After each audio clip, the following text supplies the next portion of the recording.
आज या ठिकाणी कालपासून नेटाफेम ड्रिप इरिगेशन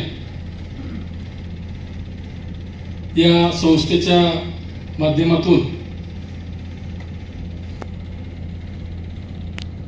ड्रिप करण्यासाठी आणि त्याचबरोबर सगळ्या साखर कारखान्याचा आजचा ज्वलंत प्रश्न ऊसाची उपलब्धता, ऊसाचं उत्पादन वाढ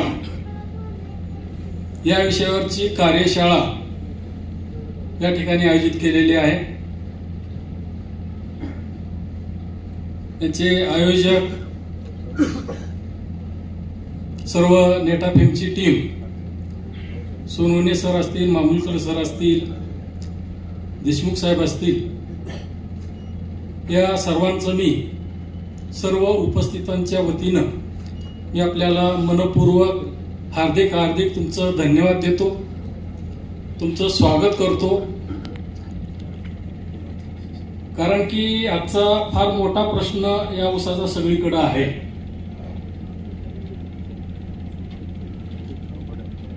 आणि माझी ओळख तशी बऱ्याच जणांनी सांगितलेली आहे, परंतु थोडंसं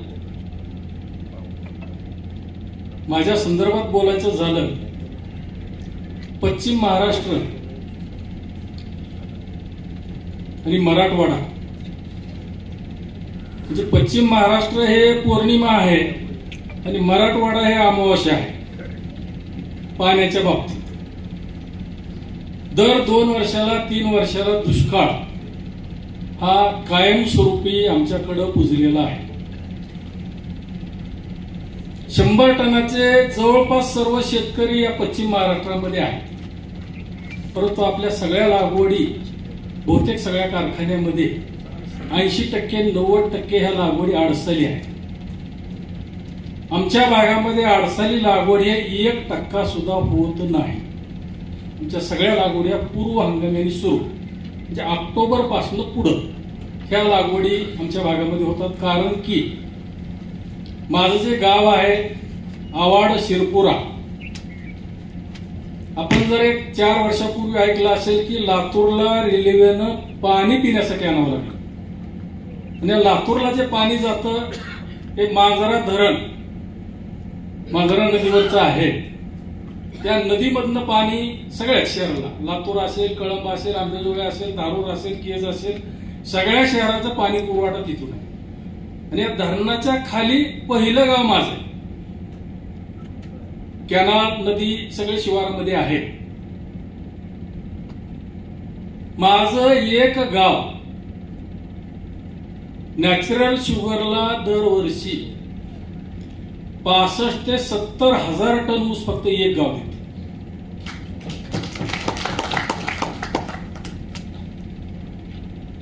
आणि माझ्याकडं 4 भावाचं कुटुंब आहे, 100 एकर जमीन आहे। माझा ऊस जो आहे ते 2 वळीतलं अंतर 7 फूट आहे आणि 2 रोपातलं अंतर 1.5 फूट आहे। मला 2010 साली 10 एकर मध्ये एकरी 105 टन हा 1 ऑक्टोबर लागणीच्या प्लॉटचं टनेज मला मिळालेलं आहे। व्हरायटी 8632 आणि हे आता शेड्यूलने जे काही आपल्याला प्रेझेंटेशन केलेलं आहे तसं नेटाफेमचं आणि माझं नातं, देशमुख साहेब तुम्ही नेटाफेम मध्ये येण्याच्या अगोदरपासून 1997 ला मराठवाड्यामध्ये पहिलं ड्रिप इरिगेशन मी केलं आणि ते पण नेटाफेमचंच त्यावेळेस केलं। आपण ऐकून असेल डॉक्टर पदमसिंह पाटील त्यांचे बंधू, किंवा आज आपण पाहताय तर उपमुख्यमंत्री अजितदादा पवार यांचे ते सख्खे मेमणे, त्यांनी स्वतः शेतामध्ये येऊन माझ्याकडे जोडलेलं होतं। आणि असं ड्रिप त्यावेळेची संकल्पना सगळीकडे राहायची की कारखान्याला जर ऊस कमी पडत असेल पुढच्या वर्षासाठी तर मग कारखाना स्कीम काढतो. त्यावेळेस सबसिडी हे डायरेक्ट कंपनीला मिळत होती आणि सबसिडी वजा जाता शेतकऱ्यांना किती भरायची. अशा स्कीम काढून ते ऊस लावायचा आणि पाणी कमी आहे म्हणून ड्रीप करा आणि ड्रीपवर ऊस लावा, ही संकल्पना तिथून सुरू झाली. पाणी कमी आहे, ड्रीप केलं, ऊस गेला, पुढच्या वर्षी धरण फुल भरलं. आता ड्रीपची गरज आहे का? पाणी कमीच नाही ना. असं मी 4 वेळेस कारखान्याची स्कीम निघाली की ड्रीप करायचं, धरण भरलं, सगळं गोळा करून, आता इथं आपल्याला दाखवलं मग गोळा करून कसं ठेवायचं, सगळं झाडाला अडकवायचं, प्रगतशील शेतकरी झाडावर. आणि 2009 पासून आज तागायत माझ्याकडं 100% ड्रीप आहे. पाणी कमी आहे का आता? नाही, म्हणजे सलग आहे. उपसा सिंचन योजना नदीवरनं माझ्याकडं पाईपलाईन केलेली आहे. 100 एकर साठी नदीवरनं 110 mm, 140 mm आणि 110 mm 7 पाईपलाईन आहेत आणि कॅनलवरनं 3 आहेत. 10 पंप चालतात. परंतु माझ्या शेतामध्ये कसल्याही प्रकारचं फ्लड इरिगेशनचा पाट नाही. मी नेहमी कुठेही गेल्यावर सांगत असतो, ज्याच्या शेतामध्ये पाण्याचा पाट त्याची लागली तुम्ही म्हणायचं. कारण की जे ग्लोबल वॉर्मिंग वगैरे आपण जे बघतोय, कुठल्याही गोष्टी सांगून बोलून बदल घडत नाही. एकरी 100 टन ऊस असेल, उत्पादन वाढवायचं असेल, तर माझं वैयक्तिक मत असं आहे की ती पहिला विचार तुमच्या डोक्यात घ्यायला पाहिजे. तसं देशमुख सरांनी सांगितलं, तुमच्यात बदल घडला पाहिजे. आपल्याकडं पश्चिम महाराष्ट्रामध्ये निश्चितपणे, आणि मी सुद्धा जे 105 टनवर गेलो, यामध्ये हे जे कदम सर असतील, काही माने असतील वगैरे, कबाडे असतील, यांच्या शेतावर मी 5-5 वेळेस गेलो की जमीन आहे, पाणी आहे, माझ्याकडे जमीन आहे, पण नेमकं हे काय करतात, आणि त्याच्यामधून बदल घडत घडत मी इथपर्यंत गेले. पण ड्रीप करत असताना एक शास्त्र पिकाचं असं आहे, जमिनीमध्ये वापसा कंडिशन असल्याशिवाय कुठलंही पीक अन्न घेत नाही. तसं पाहिलं तर वापसा कंडिशन म्हणलं तर 45% माती, 5% खनिज, 25% हवा, 25% पाणी. परंतु आपण एक 50% हवा आणि 50% पाणी असलं पाहिजे. आणि याच्या अगोदर जे माझं फ्लड इरिगेशन होतं, पहिलं आमच्याकडे ते नागमोडी पद्धत, मोठे वाफे करायचे, पहिला वाफा भरला की दुसऱ्या वाफ्यात पाणी लावायचं. एक वेळेस मी स्वतः पहिला वाफा भरला, पाणी वाफ्यामध्ये भरल्यानंतर दुसऱ्या वाफ्यात पाणी लावलं. 15-20 मिनिटं वेळ लागायचा त्यावेळेस वाफे भरायला सुद्धा, अर्धा तास. आणि एका सरीला बसलो बाजूला आणि पाठीमागे सहज माझं लक्ष गेलं. लक्ष गेल्यानंतर लक्षात आलं की थांबलेलं जे पाणी होतं, त्या पाण्यावर बुडबुडे येऊन फुटत होते. आपण बऱ्याच जणांनी बघितले असते, लांब सरी जरी असेल तर पुढल्या तोंडाला पाणी जातं, बुडबुडे बाहेर येतात. ते कशाचे? हवेचे. पाण्याच्या वजनामुळे जमिनीतली हवा सगळी निघून गेली. आपण पाहतो, माझा अनुभव त्याला सांगतो. मग पहिला दिवस जो जातो तो पहिला दिवस तर पाणी सगळं थांबलेलं असतं. दुसऱ्या दिवशी ज्यावेळेस आपण शेतामध्ये जातो, त्यावेळेस जे दिलेलं पाण्याचा जो ओला पट्टा आहे तो जशाला तसा असतो. आणि तिसऱ्या दिवशी ज्यावेळेस मी शेतात गेलो, त्यावेळेस कदाचित आपला अनुभव असेल, हा ओला पट्टा जो आहे त्याला भेगा जातात. आणि भेगा पडल्या, हवा जायला सुरू झाली, पिकांना अन्न घ्यायला सुरू झालं. पण पहिले 2 दिवस त्या ठिकाणी फक्त ओलावा राहिला. हवा न राहिल्यामुळं मला वाटतं 2 दिवस ते पीक आयुष्यामध्ये राहिल्यासारखं. आणि मग ज्यावेळेस दुसरी पाण्याची पाळी आपण देतो, त्यावेळेस ओलावा राहत नाही, फक्त हवा राहते. आणि आमच्याकडलं ते 12 महिन्याचं पीक धरलं, महिन्याला उसाचे 2 पाळ्या धरल्या, ते 24 पाळ्या. 25 पाळ्या धरल्या, एका पाळीत 4 दिवस गेली, 25 पाळ्याचे 100 दिवस झाले म्हणजे 3 दिवस गेली, 3 महिने गेली, 3.25 महिने. 3 महिने पिकाला वापसा कंडिशन नसल्यामुळं शास्त्र काय आपल्याला सांगतं, महिन्याला ऊस 2.5 कांडी वाढतो इन जनरल. पावसाळ्यात तो 3 वाढतो, 4 वाढतो, 2.5 कांडी वाढतो. पण 3 महिन्याच्या 7.5 कांड्या झाल्या, 1 कांडी वाढली. शास्त्र असं आहे की 1 एकर मधून कारखान्याला जाणारी जी हार्वेस्टिंगची ऊस आहे ही 40,000 पाहिजे, म्हणजे 40,000 कांड्या वाढल्या, 1 कांडी वाढली तर 2 टन ऊस वाढला आणि 7.5 कांड्या बुडाल्या, म्हणजे जो 14 ते 15 टन ऊस हा 1 एकर मध्ये वाढला. हे खरं ह्या ड्रीपचं जे किमया आहे, या ड्रीप मध्ये तुम्ही ड्रीप केल्यानंतर जर तुम्ही फ्लड इरिगेशन करत असाल, हात जर घातला मध्ये तो हात सगळा चिखलानं होतो. पण तुम्ही ड्रीपचं कितीही उकरा, तुमच्या हाताला कसलाही चिखल लागत नाही. का तर आपण काय म्हणतो, मोकळी ओल, म्हणजे भगऱ्या ओल म्हणतो, म्हणजे हवा आणि पाणी सतत असल्यामुळं या पिकाला 12 महिने 24 तास वाढीसाठी जे आवश्यक कंडिशन आहे ते मिळाली. आणि मला वाटतं आज तरी अजून दुसरं कुठलीही सिस्टीम या ठिकाणी निघालेली नाही. म्हणून हे शास्त्र मला समजलं, हे समजल्यामुळे मी 2009 पासून आज तागायत कुठल्याही प्रकारचं फ्लड इरिगेशन माझ्याकडे नाही. मला 2013ला कृषीभूषण पुरस्कार मिळालेला आहे, विविध संस्थेचे 25 पुरस्कार पण मिळालेले आहेत. देशमुख साहेब मी नेहमी सोबत असतो, बऱ्याच ठिकाणी मी गेल्यावर सांगतो.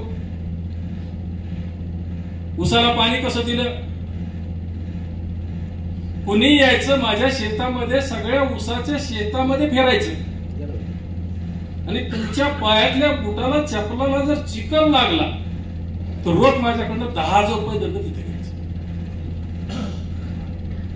या पद्धतीच्या ड्रीपमुळे माझं पाण्याचं इरिगेशन त्या ठिकाणी होतं. पण देशमुख साहेब एका ठिकाणी गेल्यावर शेतकरी काय, आता सगळ्याला अनुभव आहे, सीडीओ असतील काय असतील, काय कधी शंका काढतील सांगता येत. एक जण म्हणला पावसाळ्यात आलं तर, आता प्रश्न काय सरळ आहे का? मी म्हणलं त्याला, जर तू पावसाळ्यात आला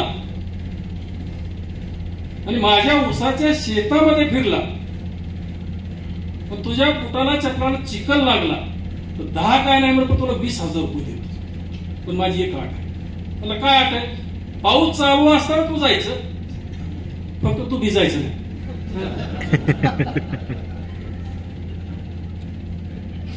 मला असं सांगायचं आपल्याला या ठिकाणी की कुठल्याही अडीअडचणीवर सोल्युशन 100% आहे.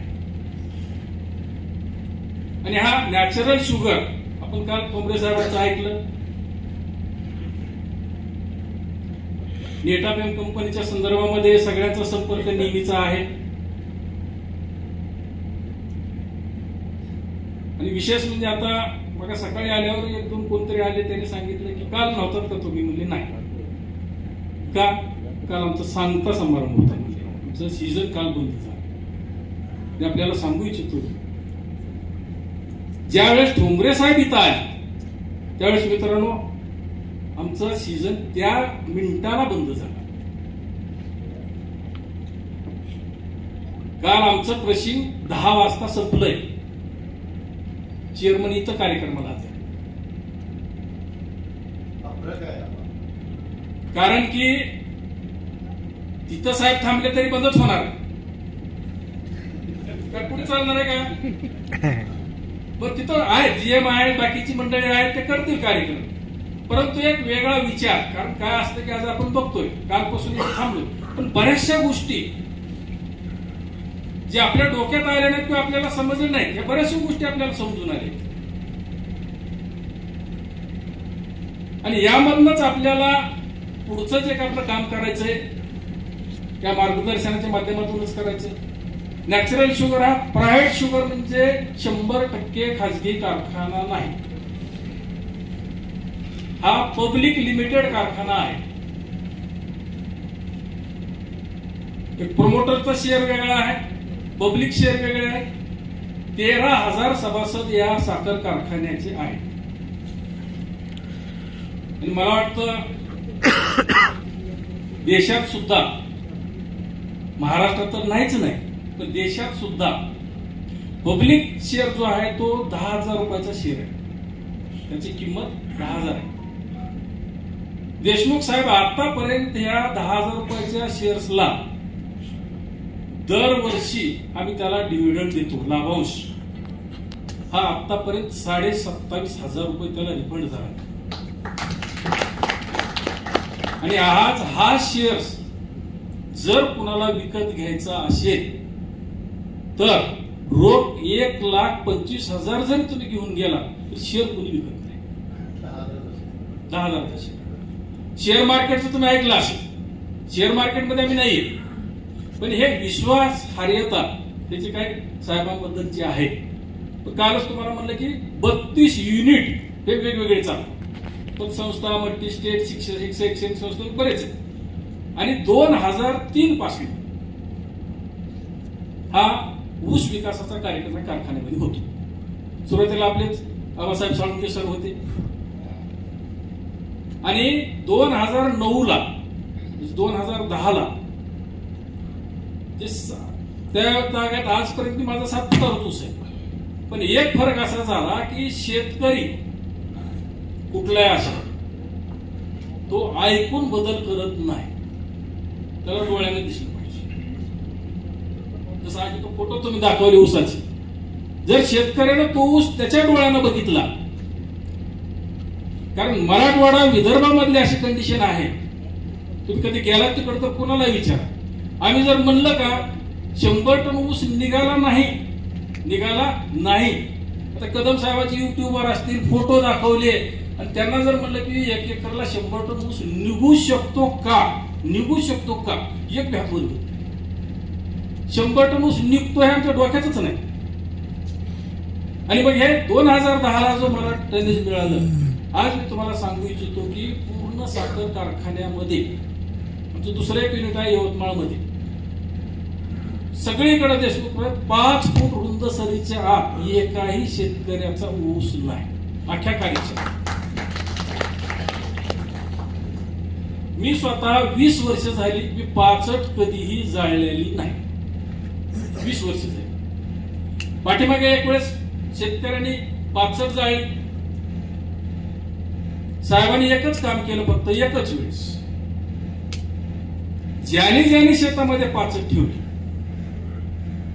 त्यांचा सर्वे केला आणि 1 एकरला 500 रुपये त्याला फुकट अनुदान दिले. त्यावेळेस पासून आतापर्यंत पाचट जाळली नाही, कारण की सभा लावायची म्हणल्यावर अगोदर फुकट पाजवली लागते.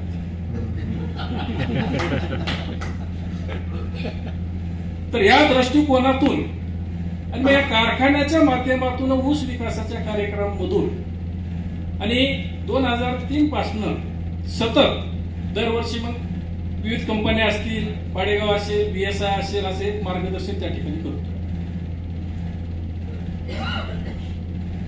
आणि यामधून म्हणजे आता कारखान्यानं 12 लाखापर्यंत गाळप केलेला आहे. गेल्या वर्षी 9,56,000 गाळप. आमच्याकडे दुष्काळ होता, यावर्षी 4,71,000. आता बरेच साखर कारखान्याचे चेअरमन आहेत, शेतकरी अधिकारी आहेत, काही मान्यवर सगळे आपण आलेले आहात. मगाविषयी बोलत झाला. 60-70% कारखाने फेब्रुवारी एंडला बंद होतात. आणि सगळ्यांना माहिती आहे, एक लक्षात घ्या, जानेवारी महिना सुरू झाल्यापासून मार्च एंड पर्यंत साखर उतारा वाढतो का घटतो? वाढतो. माझ्या माहितीप्रमाणे फेब्रुवारीला कारखाने बंद झाले, आता अजून 1 महिना पुढे चालायला पाहिजे होता. 0.5 ते 1% साखर कारखान्याचा साखर उतारा बुडाला. पुढे जे साखर उतारा 1% वाढणार आहे, याच्यासाठी तुम्हाला काय प्रोडक्शन कॉस्ट मध्ये वाढ आहे का? 1% म्हणजे 10 किलो साखर.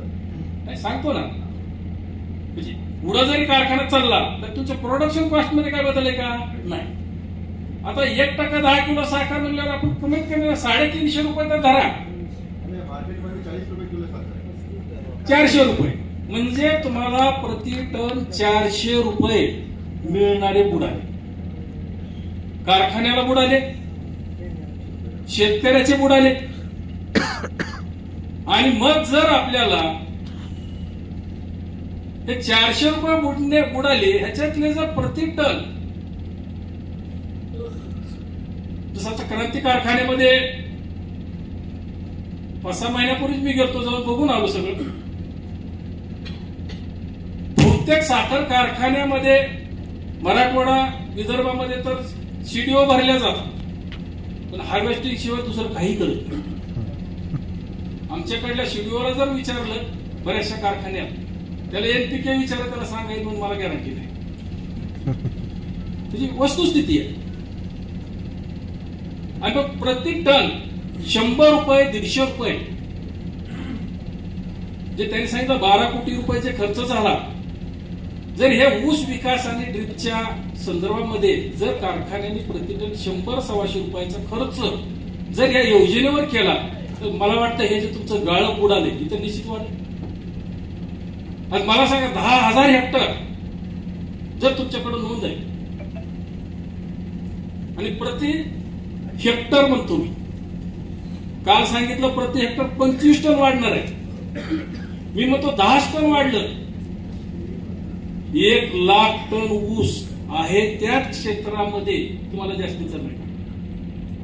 काल प्रेझेंटेशन मध्ये सांगितलं आपल्याला, तुम्हाला ऊसाचं उत्पादन वाढवायचे किंवा क्रशिंग दिवस जर वाढवायचे असतील तर क्षेत्र वाढवावं लागेल. क्षेत्राला मर्यादा, आता क्षेत्र वाढायचं काही कारण नाही. आहे ते क्षेत्र तुमचे भक्ती मार्ग कुठल्या मार्गामध्ये अजून कमी व्हायले. दुसरी गोष्ट काय, तुम्हाला उत्पादन वाढवावं लागेल. आणि उत्पादन वाढी बरोबरच साखर कारखानदारी चांगली चालण्यासाठी साखर उतारा सुद्धा वाढला पाहिजे. नुसतं उत्पादन वाढून भागत नाही. आणि मग याच्यावरचं जे बेस्ट सोल्युशन जर काय असेल तर हे ड्रिपच. कारण की त्याचं उत्पादन वाढ आणि एक्सेस जे आपण खर्च करतोय, शेतकरी प्रोडक्शन कॉस्टकडे लक्ष करत नाही. पाण्याचं वेस्टेज आहे, म्हणजे तुमच्यापेक्षा आमची तर दुरावस्था आहे ना, आमच्याकडे पाणीच नाही. पाणी नसताना सुद्धा फ्लड इरिगेशन, मी तर म्हणतो ते क्राईमच आहे. पृथ्वीराज चव्हाण मुख्यमंत्री असताना फतवा निघाला होता, आपल्या काही लक्षात असेल तर बघा. कारखान्याचं ड्रीप 100% झाल्याशिवाय गाळप परवाना दिला जाणार नाही. आणि त्यानंतर कृषी मूल्य आयोगाचे अध्यक्ष आजचे जे विजय पॉल शर्मा म्हणून आहे, आणि या आपल्या इथं भेटीला आले होते. भेटीला आल्यावर त्या ठिकाणी मी विषय मांडला. म्हटलं कारखान्याला जर तुम्ही लायसन्स देत नसाल, गाळप परवान्यापुरत्या नळ्या कुठल्या आणून टाकू ना, परवाना घेतल्यावर उचलून घ्यायला काय अडचण. जसं आता काल सांगितलं, आजपर्यंत 4.5 लाख हेक्टर ऊसासाठी ड्रीप झालेलं आहे. पण सध्या आहे किती 1.4. माझा मुद्दा असा आहे की जेवढं केलं तेवढं असलंच पाहिजे. आणि नॅचरल शुगर मध्ये आज सुद्धा 6,000 हेक्टर हे ड्रीप इरिगेशन आताही जिवंत आहे.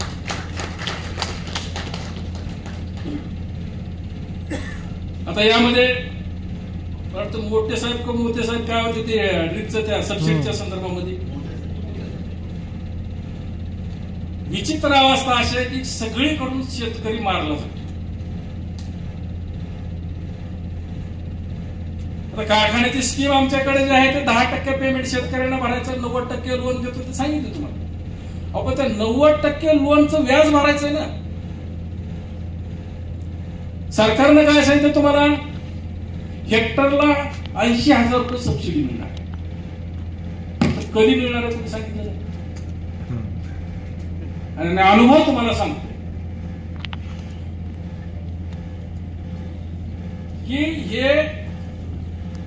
सबसिडी आताही सध्या माझ्या मतानं 2-2 वर्षाची सबसिडी मिळालेली आहे. आणि सबसिडीसाठी जर कोणी शेतकरी गेला, एकच उत्तर, बजेट नाही. बजेट नाही. पाठीमागे माझ्याकडे पॉलिओस आहे, शेडनेट आहे, एक महाराष्ट्र चेंबर ऑफ कॉमर्सची टीम आपल्या पूर्ण महाराष्ट्राच्या शेतामध्ये आहे. ठोंबरे साहेबांनी सांगितलं की 5.5-6 लाखामध्ये ते बसलं, 4 लाखाची सबसिडी मिळाली, 2 लाखामध्ये शेडनेट उभा राहील. आता व्यापारी मंडळ वा वा वा वा, शेतकऱ्यासाठी किती सुविधा आहेत, फक्त 2 लाखात एवढं मोठं झालं. साहेब म्हणलं आम्ही 8-9 लाख रुपये कर्ज काढले, 10% म्हणलं तर 90,000 व्याज झालं. सबसिडी यायला 3 वर्ष गेल्यावर किती पैसे गेले? 2,70,000 रुपये व्याजात गेले. तुम्ही 4 लाख सबसिडी दिली, मला किती मिळाले? 1,30,000. सरकार म्हणतं कोणाला? शेतकऱ्याला सबसिडी दिली. जगलं कोण? बँक. चुकीचं वाटतंय तुम्हाला? बँक जगली. पण त्याला म्हणलं एक शेतकरी म्हणून माझं एक सोल्युशन आहे. आपल्याला पटलं, कारण ही या ठिकाणी आपण सर्व मान्यवर मंडळी आहे. बऱ्याचशा गोष्टी न बोलल्यामुळे घडत नाही. कालपासून चर्चाच करतोय ना. मला काय वाटतं ते सांगतो. तुम्हाला पटलं तर हे तुम्ही बोलत राहा. शेतकऱ्याची कुठली सबसिडी असेल तर यासाठी बोललं पाहिजे. मी काय म्हणलं त्यांना, समजा ठिबक आहे, 1 हेक्टर तुम्ही केले, 80,000 रुपये सबसिडी कारखान्यात शासन देणार, ही फिक्स आहे का नाही? आता आपण 90% कर्ज घेतलंय. आता 1,20,000 तुमचा प्रति हेक्टरचा खर्च आहे. समजा मी 1 लाख रुपये कर्ज घेतले. माझं असं म्हणणं आहे की शासनाचे 80,000 येणार आहे. शासनानं असा GR काढावा, शासनाचे जे 80,000 आहेत त्याचं अकाउंट वेगळं करावं, आणि राहिलेले 20,000 मला परतफेड करायचे, त्या 20,000चं अकाउंट वेगळं करावं. विचार करा, पैसे शासनाचे, पैसे शासन देणार आहे, त्याच्याकडे बजेट नाही, त्याच्या पैशाचे व्याज मी का भरू? काय समजलं आपण पैसे भरायचा? अहो एक गोष्ट लक्षात घ्या, जिथं शासनाच्या स्कीम असतात, कुठला वेतन आयोग असेल, महागाई भत्ता असेल, काय असेल, W टिंब, E टिंब, F टिंब, विथ इफेक्टिव्ह फ्रॉम महागाई 1 वर्षीपासून असतं का नाही बघा ना. पण मला सांगा, त्याला आज जाहीर करून मागाल्या वर्षीपासून पैसे द्यायला, आणि मी आज ठिबक करून मला 2 वर्ष पुढे पैसे, आम्ही बाता जात नाही का? शेतकऱ्यांनी उठाव केला पाहिजे. त्याच्यासाठीच बोलालोय. कारण की मी स्वतः स्पष्ट वक्ता आहे. मी आजपर्यंत 700-800 कार्यक्रम केले, पण मी कमर्शियल वक्ता नाही. एखाद्यानं फोन केला, आमच्याकडे कार्यक्रम आहे, मानधन किती देता, अजून मी कोणाला कधी विचारलं नाही. काही ठिकाणी खिशातल्या पैशावर जाऊन मागायला, आणि नेहमी गेल्यावर मी एक सांगतो, आज जे तुमच्या समोर मी बोलतोय, खरं का खोटं, माझ्या शेतात येऊन बघायचं, माझं ऊसाचं पीक तुम्हाला खरं का खोटं सांगणार. इथं आलेल्यापैकी कुणी माझ्या शेतावर आलेले आहेत का? आता आले त्यांना विचारा, खरं का खोटं. विषय कसा आहे की युट्यूब असेल, माध्यम असतील, काही असेल, शेतकऱ्याला जास्त फसवतो. रिअल कंडिशन आहे, तुम्ही बघा. आणि आतापर्यंत कुठलीही माझी भाषण आहे का, मी कधीही कुठल्या कंपनीचं हे वापरा म्हणून सांगितलेलं नाही. माझं काम काय, माझ्या शेतात माझ्या अनुभवानं जे पिकाचं शास्त्र आहे, जे ड्रीपचं शास्त्र आहे, मी शास्त्र आपण सांगायचं काम आहे. चॉईस तुमचा आहे, कुठलं करायचं तो भाग वेगळा. तुम्हाला काय सांगितलं, मी ड्रीप काय केलं हे सांगितलं तुम्हाला, मला त्यातलं शास्त्र समजलं म्हणून, आणि त्याच तागायत करून आजपर्यंत माझ्याकडे फ्लड इरिगेशन जीवन शेती सांगा नाही सांगितलं. 100 एकर जमीन आहे, 4 भावाचं कुटुंब आहे, कळंब तालुका, दुष्काळी भाग आहे. म्हणजे पाठीमागे आपण ऐकलं असेल तर महाराष्ट्रामध्ये 2 आत्महत्याग्रस्त जिल्हे जाहीर झाले. एक उस्मानाबाद म्हणजे आताचा धाराशिव आणि दुसरा यवतमाळ. आणि आमचे दोन्ही कारखाने या जिल्ह्यात. आणि याच्यावर मात करण्यासाठी ठोंबरे साहेबांनी आमच्याकडे 2012ला डेअरी आहे आमच्याकडे, नॅशनल डेअरी म्हणून. साखर कारखाना उभा करायला तुम्हाला 150-200 कोटी लागतात. आमची डेअरी जी आहे उभा केलेली कारखान्याचाच भाग आहे. त्याची इन्व्हेस्टमेंट कॉस्ट जास्तीत जास्त 8 ते 9 कोटी. सगळा खर्च किती आहे? 9 कोटी आहे. मित्रांनो, मी तुम्हाला सांगतो, मराठवाड्यात दूध विक्रीच्या पुढं कुणीही गेलं नाही, कुठलीही डेअरी पुन्हा चालली नाही. पण या नॅचरल शुगर मध्ये सगळे बाय प्रोडक्ट आहे टोटल. आणि आज रोजी तुम्हाला मी या ठिकाणी सांगतो की या डेअरीचा दरवर्षीचा नेट प्रॉफिट हा 7 ते 8 कोटी. म्हणजे जेवढे पैसे घातले तेवढे दरवर्षी निघतात. आणि यामध्ये सुद्धा आम्ही दरवर्षी ऊस उत्पादकाला, संकलकाला, त्याला सुद्धा बोनस देतो. पतसंस्था मल्टी स्टेट आहे. उभा राहिल्यापासून आज तागायत 15% लाभांश हा कंटिन्यू चालू आहे. सांगायचं एकच मला या ठिकाणी सांगायचं की कुठलाही कारखाना असू द्या, उद्योग असू द्या, काय आम्ही त्याला 4D म्हणतो. डिसिप्लिन, डिव्होशन, डेडिकेशन आणि डिटर्मिनेशन. शिस्त, सेवा, समर्पण, मूल्यमान. एक सिस्टीम घालून दिली.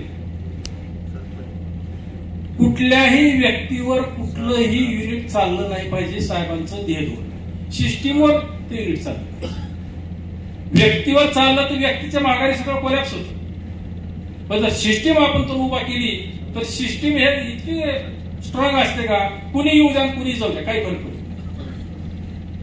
आधी पतसंस्थेचं 10 वर्ष झालं चेअरमन आहे. पतसंस्था छोटी आहे, 50 कोटीचा ठेवी आहे. पण मी आपल्याला इथं सांगू इच्छितो की या पतसंस्थेचा 2003ला ही संस्था उभा केली. आज या पतसंस्थेचा रिझर्व्ह फंड प्युअर गंगाजळी 35 कोटी. याचं एकमेव हे 4D. कारण आमच्याकडं पैसे पूर्ण हा विषय नाही. 99% वसुली होतेच होते. त्याचं कारण एक आहे की हा पब्लिक लिमिटेड म्हणजे कुठल्याही राजकीय पक्षाशी संबंध नसलेला कारखाना कुठल्याच नाही. परंतु साहेबांचा संबंध सगळ्याशी आहे. आणि आज मी आपल्याला इथं सांगू इच्छितो, आज रोजी संपूर्ण महाराष्ट्रामधला साखर उद्योगामधला जो काय बदल आहे, जे काही नवजुनं घडवायचं असेल, अजितदादा असतील, पवार साहेब असतील, गडकरी साहेब असतील, सगळ्यांशी जिव्हाळ्याचे संबंध आहेत. आणि त्यांना दुसरं त्यांचं विस्माला अध्यक्ष असल्यामुळं हे जे बदल घडतात त्या कमिटीमध्ये ते आहेत आणि त्यांना विचारायची काही होत नाही. एवढी उंची त्या माणसानं मिळवलेली कष्टात. आणि या माणसाचं आयुष्य बालपणी शिकायला पैसे नाहीत, त्यांनी आजोळा त्यांना मामाने शिकवलेला आहे. आणि मित्रांनो, आज रोजी जिथं नॅचरल शुगर उभा आहे तिथं 34 झाल्यानंतर या ठोंबरे साहेबांनी 9 महिने जनावर राखलेली. म्हणजे सांगायचं मला त्या परिस्थितीतून त्या पुढे आलेले. कारण बऱ्याच वेळेस आपल्याकडे असते त्याला काय बाबा त्याला भरपूर आहे असं नाही. एकच आहे. काल आपल्याला जे देशमुख साहेबांनी सांगितलं की तुमचं काय करायचे ठरलं पाहिजे. आणि मग मला थोडस एक संचालक म्हणून मला असं आपल्याला वाटतं या ठिकाणी की सगळे जे काय आपण आहेत, कारण मला वाटतं पहिली वेळ असावी की फेब्रुवारी एंडला एवढे कारखाने बंद होतात. आणि शोकांतिका म्हणण्यापेक्षा आज रोजी पहिला नगर जिल्हा 1 नंबरला होता. आज सगळ्या महाराष्ट्रामध्ये 1 नंबरला सोलापूर. 2.5 लाख हेक्टर लागवड आहे. कारखाने 42 आहेत. आणि त्याच्या उलट मराठवाड्यात सुद्धा या उस्मानाबाद जिल्ह्यात, धाराशिव जिल्ह्यामध्ये मित्रांनो तुम्हाला सांगतो, एक नदी नाही, एक धरण नाही, काहीच नाही. आणि मराठवाड्यात सगळ्यात जास्त साखर कारखाने धाराशिवमध्ये 14 जॅगरीचे प्लॅन्ट आहेत. गुळ पावडर 1200-1500 कॅपॅसिटीची. आणि 15 सहकारी साखर कारखाने.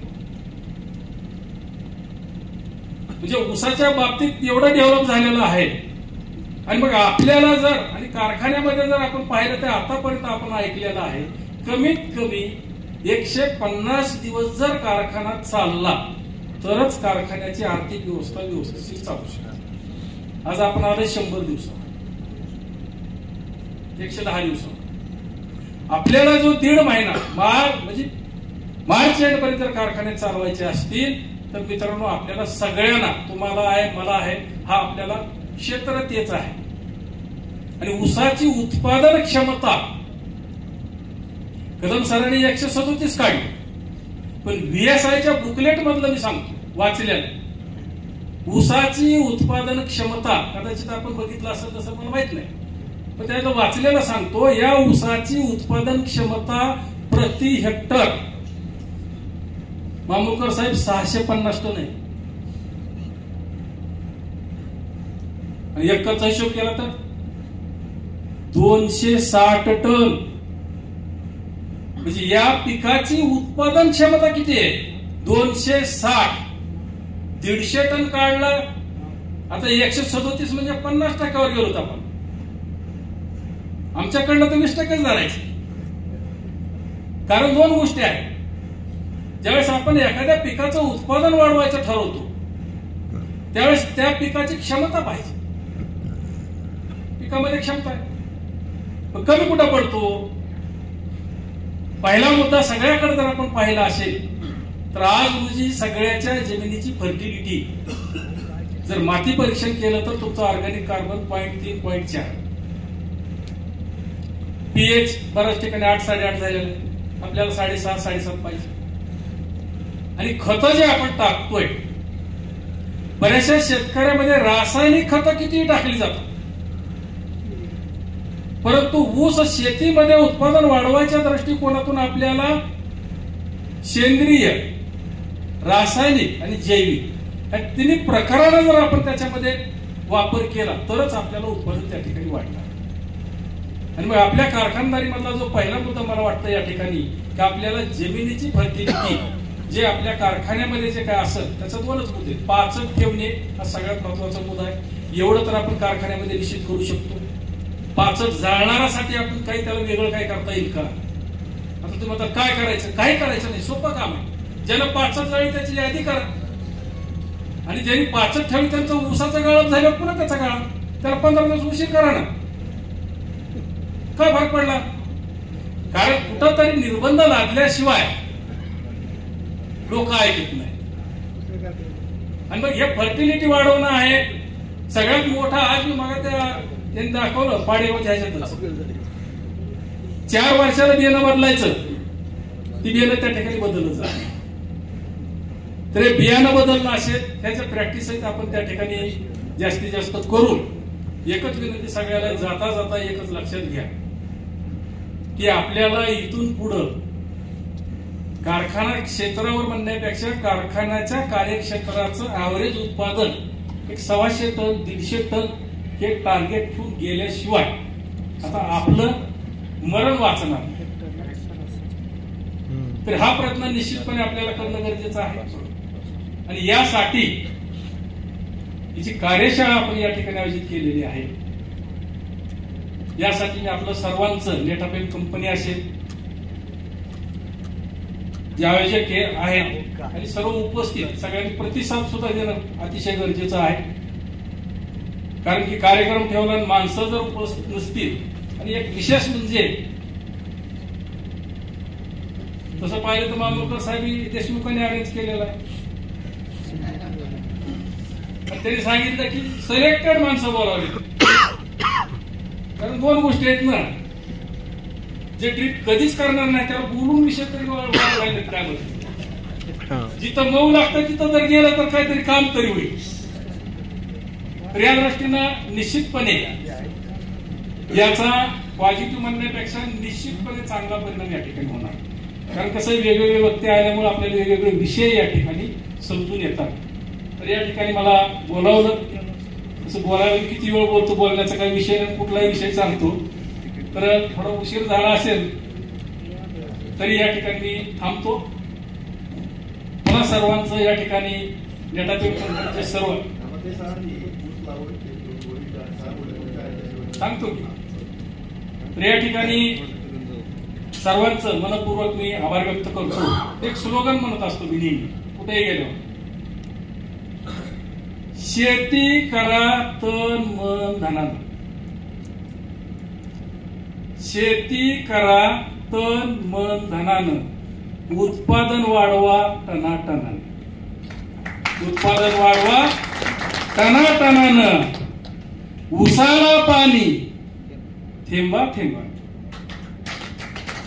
उसाला पाणी थेंबा थेंबानं, एकरी उत्पादन घ्यायचं गड्या 100 टनानं 100 टनानं 100 टन.